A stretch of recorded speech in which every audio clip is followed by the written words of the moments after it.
ನಮ್ಮ ಇಂದಿನ ಖಾನಾವಳಿ ಕಾರ್ಯಕ್ರಮಕ್ಕೆ ರೇಣುಕಾ ದೇವಿಯವರು ಬಂದಿದ್ದಾರೆ. ಅವರನ್ನು ನಮ್ಮ ಈ ಕಾರ್ಯಕ್ರಮಕ್ಕೆ ಸ್ವಾಗತಿಸೋಣ.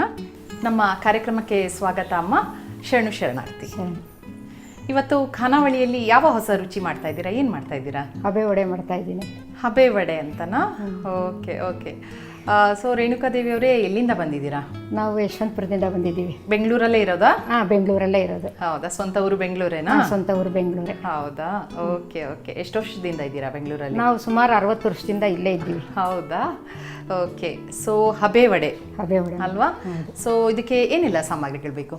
ಕಡಲೆಬೇಳೆ, ಹೆಸರುಬೇಳೆ, ತೊಗರಿಬೇಳೆ, ಸೊಬಾಕ್ಷಿ ಸೊಪ್ಪು, ಹಸಿಮೆಣಸಿನ್ಕಾಯಿ, ತೆಂಗಿನಕಾಯಿ, ಕೊತ್ತಂಬರಿ ಸೊಪ್ಪು, ಬೆಳ್ಳುಳ್ಳಿ, ಶುಂಠಿ, ಈರುಳ್ಳಿ, ಉಪ್ಪು.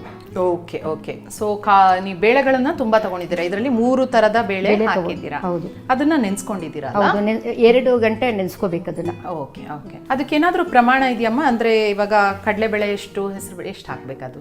1 ಕಪ್ಪು ಕಡಲೆಬೇಳೆ ಹಾಕಿದ್ರೆ ಅದರಲ್ಲಿ ಅರ್ಧ ಕಪ್ಪು ತೊಗರಿಬೇಳೆ ಮತ್ತೆ ಅರ್ಧ ಕಪ್ಪು ಹೆಸರುಬೇಳೆ ಹಾಕ್ಬೇಕು. ಹಾಕ್ಬಿಟ್ಟು 2 ಗಂಟೆ ನೆನೆಸಿಟ್ಕೋಬೇಕು. Okay okay. ಸೊ ಅದನ್ನ ನೆನೆಸಿದ್ರಾಯ್ತು. ಸಣ್ಣದಾಗಿ ಈರುಳ್ಳಿ ಹೆಚ್ಚಿಟ್ಕೊಂಡು. ಓಕೆ. ಇದು ಮೇನ್ ಈಗ ಸಬಾಕ್ಸಿ ಸೊಪ್ಪು ಅಂತ ಹೇಳಿದ್ರಿ, ಅದು ಮೇನ್ ಆಗಿ ಅದು ಜಾಸ್ತಿ ಬೇಕಾ? ಅದೆಷ್ಟು ಬೇಕು? ಅದು ಸ್ವಲ್ಪ ಹಾಕಿದ್ರೆ ವಾಸನೆ ಎಲ್ಲ ತುಂಬಾ ಚೆನ್ನಾಗಿರುತ್ತೆ. ಅದರದ್ದು ಪರಿಮಳನೇ ಒಂದು ಬೇರೆ ಅಲ್ವಾ? ಸಬಾಕ್ಸಿ ಸೊಪ್ಪು ಘಮ್ ಅನ್ನತ್ತೆ. ಹೌದು. Okay okay. ಸರಿ, ಶುರು ಮಾಡೋಣ ಅಲ್ಲ? ಮಾಡೋಣ. ಏನು ಬೇಕು ನಿಮ್ಗೆ ಇವಾಗ? ಈಗ ಮಿಕ್ಸಿ ಕೊಡಿ. ಸೊ ಮಿಕ್ಸಿಯಲ್ಲಿ ಇಟ್ಕೊಂಡ್ಬಿಡೋಣ. ಬೆಳ್ಳುಳ್ಳಿ. ಓಕೆ. ನಾನು ಬೆಳ್ಳುಳ್ಳಿ ಒಂದು 10-12 ಇರುಕ್ಲು ಹಾಕಬೇಕು. ಹಾಂ ಹಾಂ ಹಾಂ. ಮತ್ತೆ ಮೆಣಸಿನ್ಕಾಯಿ ಓಕೆ. ಒಂದು 5-6 ಮೆಣಸಿನ್ಕಾಯಿ. ಎಷ್ಟು ಖಾರ ಬೇಕಂದ್ರೆ ಸ್ವಲ್ಪ ಜಾಸ್ತಿ ಹಾಕೋಬೇಕು. ಸ್ವಲ್ಪ ಕಮ್ಮಿ ಬೇಕಾದರೂ ಅದನ್ನ ನೋಡ್ಕೊಂಡು ಹಾಕೋಬಹುದು. ಓಕೆ. ಇನ್ನೇನು ಬೇಕಮ್ಮ? ಮತ್ತೆ ಶುಂಠಿ. ಓಕೆ. ಶುಂಠಿ ಎಷ್ಟು ಹಾಕಿದ್ರಿ? ಅದು ಶುಂಠಿನೂ ಒಂದು 5-6 ಪೀಸ್ ಹಾಕಿದ್ದೀನಿ. Okay okay. ಇದನ್ನ ಫಸ್ಟ್ ರುಬ್ಕೋಬೇಕು. ಫಸ್ಟ್ ಇದನ್ನ ಮಾತ್ರ ಸ್ವಲ್ಪ ನುಣ್ಣಗಾಗಬೇಕಾ? ಸ್ವಲ್ಪ ಒಂದು ಅರ್ಬರ್ಕ್ಲು ನುಣ್ಣಗಾದ್ರೂ ಪರವಾಗಿಲ್ಲ, ಅರ್ಧ ನುಣ್ಣಗಾದ್ರೂ ಪರವಾಗಿಲ್ಲ. ಓಕೆ. ಸ್ವಲ್ಪ ನೀರು ಹಾಕೊಳ್ಳ? ಬೇಡವಾ? ಡ್ರೈನ ಮಾಡಲ? ಡ್ರೈಯಲ್ಲೇ ಮಾಡಿ ಸಾಕು.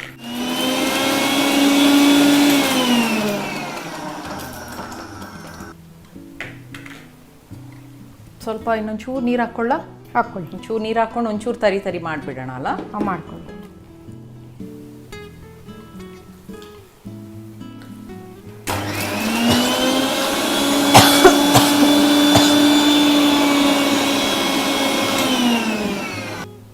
ಇನ್ನೇನು ಹಾಕೊಂತೀರಾ? ಮಿಕ್ಸಿಯಲ್ಲಿ ಮೆಣಸಿನ್ಕಾಯಿ ಶುಂಠಿ ಎಲ್ಲ ಆಗಿದೆ. ಈಗ ಕಡಲೆಬೇಳೆ ಬೇಳೆಗಳನ್ನು ನೆನೆಸಿದ್ದೀರಲ್ಲ? ನೆನೆಸಿರೋ ಬೇಳೆನ ಹಾಕೋಬೇಕು ಅದರೊಳಗೆ. ಹೌದಾ? ಓಕೆ. ತಗೊಳ್ಳಿ. ಸ್ಪೂನ್ ಕೊಡಿ.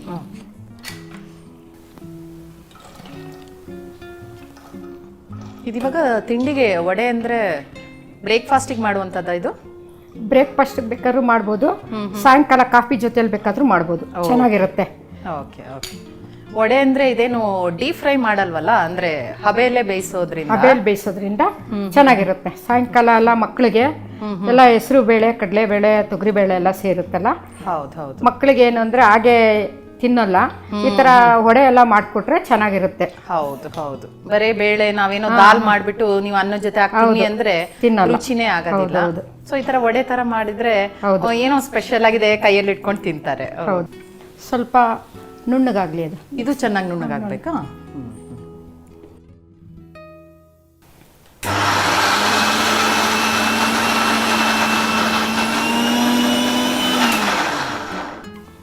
ಚೆನ್ನಾಗಿ ನುಣ್ಣಗಾಗಿದೆ.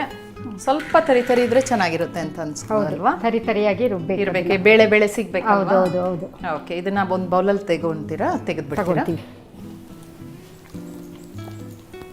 ಇದಕ್ಕೆ ಇವಾಗ ಹಬೆ ವಡೆಗೆ ಅದು 3 ಬೇಳೆನ ಬೇರೆ ಬೇಳೆಗಳನ್ನು ಹಾಕ್ಬೋದಮ್ಮ? ಇಲ್ಲ, 3 ಬೇಳೆ ಸಾಕಾಗುತ್ತೆ. 3 ಬೇಳೆ ಹಾಕಿದ್ರೆ ಚೆನ್ನಾಗಿರುತ್ತೆ. ಇದೇ ಒಂದು ಒಳ್ಳೆಯ ಕಾಂಬಿನೇಷನ್ ರುಚಿಗೆ. ಹೌದು. ಬೆಳಗ್ಗೆ ಮಕ್ಕಳಿಗೆ ಬಾಕ್ಸ್ ಹಾಕಿದ್ರು ಚೆನ್ನಾಗಿರುತ್ತೆ. ಇಡ್ಲಿ ಮಾಡಿ ಇಡ್ಲಿ ಜೊತೆಗೆ ಇದು ಸೇರಿಸಿ ಮಾಡಿದ್ರೆ ಚೆನ್ನಾಗಿರುತ್ತೆ. ಓಕೆ. ತಣ್ಣಗಾದ್ಮೇಲೂ ತಿಂದ್ರೆ ರುಚಿ ಇರುತ್ತಾ? ಚೆನ್ನಾಗಿರುತ್ತೆ. ಈಗ ಮನೆಯವರು ಆಫೀಸಿಗೆ, ಮಕ್ಕಳಿಗೆ ಸ್ಕೂಲ್ಗೆಲ್ಲ ಕೊಡ್ಬೋದು. ಚೆನ್ನಾಗಿರುತ್ತೆ. ಯಾವಾಗ್ಲೂ ರೆಗ್ಯುಲರ್ ಆಗಿ ಇಡ್ಲಿ ಮಾಡ್ಕೊಂಡು ತಿಂತಾ ಇರ್ತೀವಿ, ಬರೇ ಅಕ್ಕಿ ಉದ್ದಿಂದು. ಹೌದು. ಇದು ಒಂಥರ ನೋಡಿ, ತೊಗರಿ ಬೇಳೆ, ಕಡಲೆ ಬೇಳೆ, ಎಲ್ಲ ಬೇಳೆಗಳು ಅದ್ರದ್ದು ಅಂಶನೂ ಬರುತ್ತೆ, ಒಂಥರ ರುಚಿನೂ ಚೆನ್ನಾಗಿರುತ್ತೆ. ಮತ್ತೆ ಇದಕ್ಕೆ ಈರುಳ್ಳಿ ಕೊಡಿ. ಹಸಿ ಈರುಳ್ಳಿನೇ ಹಾಕೋದು? ಹಸಿ ಈರುಳ್ಳಿ. ಓಕೆ. ಸೊ ಯಾವುದೇ ಒಂದು ಎಣ್ಣೆನೇ ಇಲ್ಲ ಇದರಲ್ಲಿ. ಹೌದು, ಎಣ್ಣೆ ಅಂಶ ಇರೋದಿಲ್ಲ ನೋಡಿ. ಓಕೆ. ಆರೋಗ್ಯಕ್ಕೂ ಒಳ್ಳೆಯದು, ಹ್ಮ್. ಮತ್ತೆ ರುಚಿಯಾಗೂ ಇರುತ್ತೆ. Okay okay. ಈಗೆಲ್ಲ ಕೆಲವರಿಗೆ ಸ್ಲಿಮ್ ಆಗ್ಬೇಕು, ಡಯಟ್ ಮಾಡ್ಬೇಕು ಅನ್ನೋರಿಗೆ ಇದು ಬೆಸ್ಟ್ ಫುಡ್ ಅಂತ ಯೋಚನೆ ಮಾಡ್ತೀನಿ ನಾನು, ಅಲ್ವಾ? ಆರೋಗ್ಯಕರವಾಗಿ ಚೆನ್ನಾಗಿರುತ್ತೆ, ರುಚಿನೂ ಬೇಕು. ರುಚಿನೂ ಇರುತ್ತೆ. ಡಯಟ್ ಅಂತ ಹೇಳ್ಬಿಟ್ಟು ಹಸಿ ತಿನ್ನು ಅಂದ್ರೆ ಯಾರಿಗೂ ಇಷ್ಟ ಆಗಲ್ಲ. ಆಗ ಇಂಥದೆಲ್ಲ ಈಗ ಎಸ್ಪೆಷಲಿ ಲೇಡೀಸ್ಗೆ ಯಾವಾಗ್ಲೂ ಅದೇ ಯೋಚನೆ ಮಾಡ್ತಾ ಇರ್ತಾರೆ. ಇಂಥದ್ದೆಲ್ಲ ಆದ್ರೆ ರುಚಿ ಇರುತ್ತೆ, ಆ ಡಯಟಿಗೂ ಒಳ್ಳೇದು. ಓಕೆ, ಇನ್ನೇನು ಬೇಕು? ತೆಂಗಿನಕಾಯಿ ಕೊಡಿ. ಸೊ ಇದೆಲ್ಲ ರುಚಿಗೆ ಒಂದು ಕಪ್, ಸ್ವಲ್ಪ ಒಂದು ಕಪ್ಪು. ಓಕೆ. ಮತ್ತೆ ಮನೇಲಿ ಯಾರೆಲ್ಲ ಇದ್ದೀರಾ ರೇಣುಕಾ ಅವರೇ? ನಾನು, ನನ್ನ ಮಗಳು, ನನ್ನ ಅಳಿಯ, ಓಕೆ, ನನಗೆ ಈ ಮೊಮ್ಮಕ್ಕಳು. ಹೌದಾ? 5 ಜನ ಇದ್ದೀವಿ. ಕೊತ್ತಂಬರಿ ಸೊಪ್ಪು ಕೊಡಿ. ಮೊಮ್ಮಕ್ಕಳು ಅಂದ್ರೆ ಎಷ್ಟು ಜನ ಮೊಮ್ಮಕ್ಕಳಿದ್ದಾರೆ? 2 ಮೊಮ್ಮಕ್ಕಳಿದ್ದಾರೆ. ಒಂದು ಹೆಣ್ಮಗು ಇದೆ, ಒಂದು ಗಂಡು ಮಗು ಇದೆ. ಹೌದಾ? ಎಷ್ಟೆಷ್ಟು ದೊಡ್ಡವರು? ಮೊಮ್ಮಗ ಬಂದ್ಬಿಟ್ಟು 6ನೇ ಕ್ಲಾಸ್ ಓದ್ತಾ ಇದ್ದಾನೆ. ಮಗಳದು. ಮತ್ತೆ ಮೊಮ್ಮಗಳು ಬಂದು 4ನೇ ಕ್ಲಾಸ್ ಓದ್ತಾ ಇದ್ದಾಳೆ. Okay okay. ಇಲ್ಲೇ ಬೆಂಗಳೂರಲ್ಲೇ ಒಟ್ಟಿಗೆ ಇದ್ದೀರಾ? ಒಟ್ಟಿಗೆ. ನನಗೆ 2 ಹೆಣ್ಮಕ್ಳು. ಒಬ್ಬ ಮಗಳು ಅಳಿಯ ನನ್ನ ಜೊತೆಲಿ ಇದ್ದಾರೆ. ಇನ್ನ ಒಬ್ಬ ಮಗಳನ್ನ RPC ಲೇಔಟ್ ಕೊಟ್ಟಿದೀವಿ, ಅಲ್ಲಿದ್ದಾರೆ ಅವರು. ಅವ್ರಿಗೂ 2 ಹೆಣ್ಮಕ್ಳು, ಒಂದು ಗಂಡು ಒಂದು ಹೆಣ್ಣು. ನನಗೊಟ್ಟು 4 ಜನ ಮೊಮ್ಮಕ್ಳಿದ್ದಾರೆ. ಹೌದಾ? ಒಂಥರ ಬಿಸಿ ಲೈಫ್ ಇವಾಗ. ಮೊಮ್ಮಕ್ಳು ಬಂದ್ಬಿಟ್ರೆ ಅದೊಂಥರ ಮನೆಗೆಲ್ಲ ಬರ್ತಾ ಇರ್ತಾರ? ಒಬ್ಳು ಮಗಳು ಅಲ್ಲೇ ಇದ್ದಾಳೆ? ಒಬ್ಬ ಮಗಳು ಅಲ್ಲೇ ಇದ್ದಾಳೆ. ಇನ್ನ ಒಬ್ಬ ಮಗಳು ವಾರಕ್ಕೊಂದ್ಸಾರಿ ಬರ್ತಾಳೆ, ಇರ್ತಾಳೆ. ಮೊಮ್ಮಕ್ಕಳು ಎಲ್ಲ ಬರ್ತಾರೆ. ಶನಿವಾರ ಭಾನುವಾರ ರಜಾ ಇರುತ್ತೆ, ಅವರೆಲ್ಲ ಬಂದು ಹೋಗ್ತಾ ಇರ್ತಾರೆ.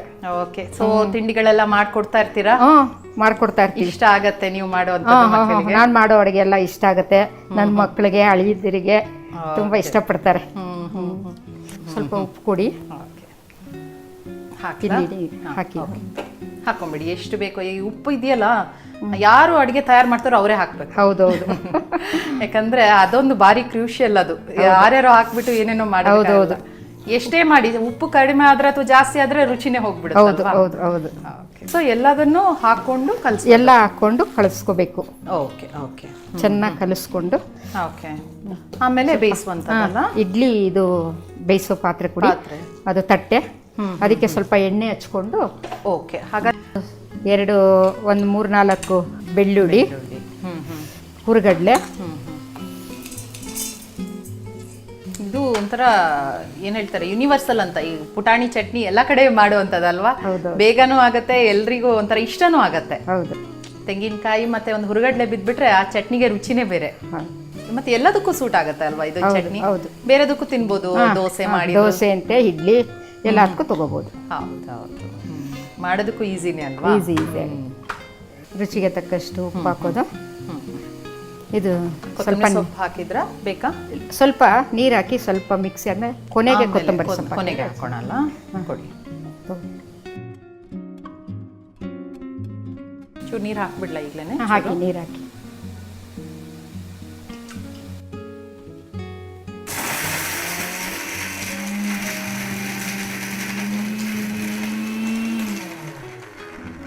ಈಗ ಸ್ವಲ್ಪ ಕೊತ್ತಂಬರಿ ಸೊಪ್ಪು ಹಾಕಿ ಒಂದು ರೌಂಡು. ಅದೇನದು ಕೊತ್ತಂಬರಿ ಸೊಪ್ಪು ಮತ್ತೆ ಹಾಕೊಂಡ್ರಿ? ಅದು ಹಾಗೆ ಅದು ಲಾಸ್ಟ್ಗೆ ಹಾಕಿದ್ರೆ ಅದು ಒಂಥರ ಟೇಸ್ಟ್ ಇರುತ್ತೆ. ಅದು ತುಂಬಾ ನುಣ್ಣಗಾದ್ರೆ ಅಷ್ಟೇ ಚೆನ್ನಾಗಿರಲ್ಲ. ಅದು ಒಂಥರ ಪೀಸ್ ಪೀಸ್ ಬಾಯಿಗೆ ಸಿಗ್ಬೇಕು ಅಂತ, ಅವಾಗ ರುಚಿಯಾಗಿರುತ್ತೆ. ಸಾಕಾ? ಇನ್ನೂ ಸ್ವಲ್ಪ ಹಾಕಿ, ಪರವಾಗಿಲ್ಲ.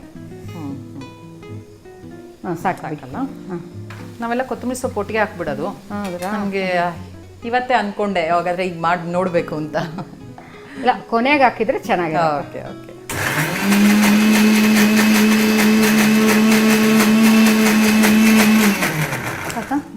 ನೀವು ಹೇಳ್ದಾಗೆ ಕೊತ್ತಂಬರಿ ಸೊಪ್ಪು ನೋಡಿ ಪೀಸ್ ಪೀಸ್ ಎಲ್ಲ ಸಿಗ್ತಾ ಇದೆ.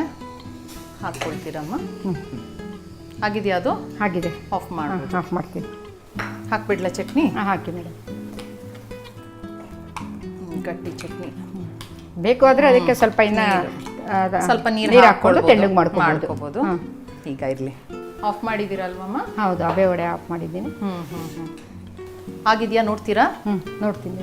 ಮೇಲೆ ಹಬೆ ವಡೆ ಆಗಿದೆ. ಆಗಿದೆಯಾ? ಆಗಿದೆ. ಆಗಿದೆಯಾ? ಚೆನ್ನಾಗಿ ಬೆಂದಿದೆ? ಆಗಿದೆ ಮೇಡಮ್. ನೋಡಿ ವಾಸನೆ ಘಮ ಅಂತ ಬರ್ತಾ ಇದೆ. ಅದು ಇದಿದೆಯಲ್ಲ ಸಬಾಕ್ಸಿ ಸೊಪ್ಪು, ಸಬ್ಬಾಕ್ಷಿ ಸೊಪ್ಪು, ಕೊತ್ತಂಬರಿ ಸೊಪ್ಪು, ಏನು ಅದ್ರದ್ದೊಂದು ಒಳ್ಳೆ ಫ್ಲೇವರ್ ಬರುತ್ತೆ. ಅದು ತುಂಬಾ ಚೆನ್ನಾಗಿರುತ್ತೆ. ಯಾರಿಗೆ ಆದ್ರೂ ಆ ಪರಿಮಳಕ್ಕೆ ನಮ್ಗೆ ಅಯ್ಯೋ ಇನ್ನೂ ತಿನ್ಬೇಕು ಅಂತ ಅನ್ಸುತ್ತೆ. ಆ ತರ ಆಗಿದೆ. ಇದು ಬೇಕಾದ್ರೆ ಬಿಸಿ ಹಬೆ ಹೊಡೆಲಿ ಮಕ್ಕಳಿಗೆ ತುಪ್ಪ ಹಾಕಿ ತಿಂತಾರೆ, ಅದು ಟೇಸ್ಟ್ ಆಗಿರುತ್ತೆ. ಚಟ್ನಿ ಹಾಕಿ ತಿನ್ಕೋಬಹುದು. ಚಟ್ನಿಗೆ ಉದ್ದಿನ ಬೇಳೆ, ಕರ್ಬೇವಿನ ಸೊಪ್ಪು ಸ್ವಲ್ಪ ಒಗ್ಗರಣೆ ಕೊಟ್ಟು ಹಾಕಿದ್ರೆ ಇನ್ನೂ ಚೆನ್ನಾಗಿ ರುಚಿಯಾಗಿರುತ್ತೆ. ಅದು ಹೌದು. ಕೆಲವರಿಗೆ ಎಣ್ಣೆ ಬೇಡ ಅನ್ನೋರು ಎಣ್ಣೆ ಬೇಡ ಅಂದ್ರೆ ಹೀಗೆ ತಗೋಬಹುದು. Okay okay. ಯೂಶಲಿ ಮಕ್ಕಳಿಗೆ ನೀವು ಮಾಡುವಾಗ ಚಟ್ನಿ ಜೊತೆ ಕೊಡ್ತೀರಾ ಅಥವಾ ಬರೀ ತುಪ್ಪದಲ್ಲೇ? ಅವು ಮಕ್ಕಳೆಲ್ಲ ಬರೀ ತುಪ್ಪದಲ್ಲೇ ತಿನ್ನೋದು, ಬಿಸಿ ಬಿಸಿ ತುಪ್ಪ ಹಾಕೊಂಡು. ಪರವಾಗಿ ನಿಮಗೆ ಧನ್ಯವಾದಗಳು. ಶರಣಾರ್ಥಿ. ನಾನೊಂದು ಟಿಪ್ಸ್ ಹೇಳ, ಹೇಳಿ. ಬೆಟ್ಟದ ನೆಲ್ಲಿಕಾಯಿ ತಗೊಂಡು ಅದನ್ನ ಬೀಜ ತೆಗೆದ್ಬಿಟ್ಟು ಮಿಕ್ಸಿಗೆ ಹಾಕ್ಬಿಟ್ಟು ಚೆನ್ನಾಗಿ ನುಣ್ಣಗೆ ರುಬ್ಬಿಟ್ಟು ಅದಕ್ಕೆ ಸ್ವಲ್ಪ ಉಪ್ಪು ಮತ್ತೆ ಮೆಣಸಿನ ಪೌಡ್ರ್ ಹಾಕ್ಬಿಟ್ಟು ಜ್ಯೂಸ್ ಮಾಡಿಕೊಂಡು ಕುಡಿದ್ರೆ, ಸೋಸ್ಬಾರ್ದು ಅದನ್ನ, ಹಾಗೆ ಕುಡಿದ್ರೆ ಈ ಶುಗರು ಮತ್ತೆ BP ಇರೋರಿಗೆ ತುಂಬಾ ಒಳ್ಳೆಯದು. ಮತ್ತೆ ನಾವು ಹಾಗೆ ಬೆಟ್ಟನೆಲ್ಲಿಕಾಯಿನ ತಿನ್ನೋದಿಕ್ಕಾಗೋದಿಲ್ಲ. ಹೌದು. ಯಾಕೆಂದ್ರೆ ಕೆಲವ್ರಿಗೆ ವಯಸ್ಸಾಗಿರುತ್ತೆ, ಹಲ್ಲುಗಳು ಗಟ್ಟಿ ಆಗೋದಿಲ್ಲ. ಅದನ್ನ ಜ್ಯೂಸ್ ಮಾಡ್ಕೊಂಡು ಕುಡಿದ್ರೆ ತುಂಬಾ ಚೆನ್ನಾಗಿರುತ್ತೆ. ಹೊಟ್ಟೆ ಹಶ್ವನು ಆಗೋದಿಲ್ಲ. ಅದನ್ನ ಒಂದು ಜ್ಯೂಸ್ ಒಂದು ಲೋಟ ಕುಡಿದ್ರೆ 1-2 ಅವರ್ ಹೊಟ್ಟೆಗೆ ಏನು ಬೇಕಾಗಿರಲ್ಲ. ಆ ತರ ಇರುತ್ತೆ, ಚೆನ್ನಾಗಿರುತ್ತೆ. ಅದು BP ಶುಗರ್ ಇರೋರಿಗೆ ತುಂಬಾ ಒಳ್ಳೆಯದು ಬೆಟ್ಟನೆಲ್ಲಿಕಾಯಿ. ಒಂದು ಒಳ್ಳೆಯ ಒಂದು ಹೇಳಿದೀರಾ. ಎಷ್ಟೋ ಜನ ಸಿ ವಿಟಮಿನ್ಸ್ ಸೇರಿರುತ್ತೆ ಅದಕ್ಕೆ. ನೆಲ್ಲಿಕಾಯಲ್ಲಿ ವಿಟಮಿನ್ ಸಿ ತುಂಬಾ ಇದೆ. ಸಿ ಇರುತ್ತಲ್ಲ, ಮಕ್ಕಳಿಗೂ ಕೊಡ್ಬೋದು. ಮಕ್ಕಳಿಗೆ ಏನ್ ಮಾಡ್ಬೋದು, ಶುಗರ್ ಹಾಕ್ಬಿಟ್ಟು ಜ್ಯೂಸ್ ಮಾಡ್ಕೊಟ್ರೆ ಚೆನ್ನಾಗಿರುತ್ತೆ. ದೊಡ್ಡವ್ರಿಗೆ ಬೆಟ್ಟನೆಲ್ಲಿಕಾಯಿಗೆ ಬೇರೆ ಏನು ಹಾಕೋದ್ ಬೇಡ. ಇಲ್ಲ, ದೊಡ್ಡವರು ಅಂದ್ರೆ ದೊಡ್ಡವರು ನನ್ಗೆ ಯಾರಿಗಾದ್ರೂ ಒಂದು ಶುಗರ್ ಪೇಷಂಟ್ ಇದ್ರೆ ಶುಗರ್ ಪೇಷಂಟ್ ಇರೋರಿಗೆ ಉಪ್ಪು ಮತ್ತೆ ಮೆಣಸಿನ ಪೌಡರ್, ಕಾಳ್ಮೆಣಸಿನ ಅದು ಒಳ್ಳೇದಲ್ರ. ಅದು ಗಂಟ್ಲು ಕೆರೆತ ಬರಲ್ಲ. ಮತ್ತೆ ಉಪ್ಪು ಒಂದು ಚಿಟಿಕೆ ಹಾಕೊಂಡು ಕುಡಿದ್ರೆ ತುಂಬಾ ಆರೋಗ್ಯಕ್ಕೆ ತುಂಬಾ ಒಳ್ಳೆಯದು. ಒಂದು ಒಳ್ಳೆ ಇತ್ತೀಚೆಗೆ ಎಲ್ಲರೇ ಚಿಕ್ಕವ್ರಿಗೂ BP ಬರುತ್ತೆ. ಯಾಕಂದ್ರೆ ಈ ಕೆಲಸದ ಅಥವಾ ಬೇರೆ ಒಂಥರ ಸ್ಟ್ರೆಸ್ ಇದೆಯಲ್ಲ ನಮ್ಮ ಜೀವನನೇ. ಎಕ್ಸರ್ಸೈಸ್ ಕಡಿಮೆ ಆಗಿದೆ, ಚೆನ್ನಾಗಿ ತಿಂತಾರೆ. ಅವಾಗ ಎಲ್ಲರೂ ಬಂದಾಗ ಇಂಥದೆಲ್ಲ ಒಂದು ಕಲ್ತ್ರೆ ದಿನ ನೆಲ್ಲಿಕಾಯಿ ಮಾರ್ಕೆಟ್ ಅಲ್ಲಿ ಸಿಗುತ್ತೆ, ಮಾಡ್ಕೊಳ್ಬಹುದು. ಒಂದು ಒಳ್ಳೆಯ ಒಂದು ಏನದು ಸಂದೇಶನ ಕೊಟ್ಟಿದ್ದೀರಾ. ನಮ್ಮ ಖಾನಾವಳಿಯಲ್ಲಿ ಒಂದು ಒಳ್ಳೆ ವಚನ ಕೂಡ ಹೇಳಿದ್ದೀರಾ. ನಮ್ಮ ತಂಡದ ಪರವಾಗಿ ನಿಮ್ಗೆ ಪುನಃ ಧನ್ಯವಾದಗಳು. ಶರಣಾರ್ಥಿ ಅಮ್ಮ. ನೀವು ಅಷ್ಟೇ ನನ್ನ ಕರೆದು ಬಸವ ಟಿವಿಲಿ ಈ ಅಡುಗೆ ಕಾರ್ಯಕ್ರಮಕ್ಕೆ ಕರೆದು ಮಾಡಿಸಿರೋದಕ್ಕೆ ನಿಮಗೂ ಧನ್ಯವಾದಗಳು. ಓಕೆ, ಧನ್ಯವಾದಗಳು. ನೋಡಿದ್ರಲ್ಲ ವೀಕ್ಷಕರೇ, ಹಬೆ ವಡೆಯನ್ನು ಹೇಗೆ ಮಾಡಿದ್ರು ಅಂತ.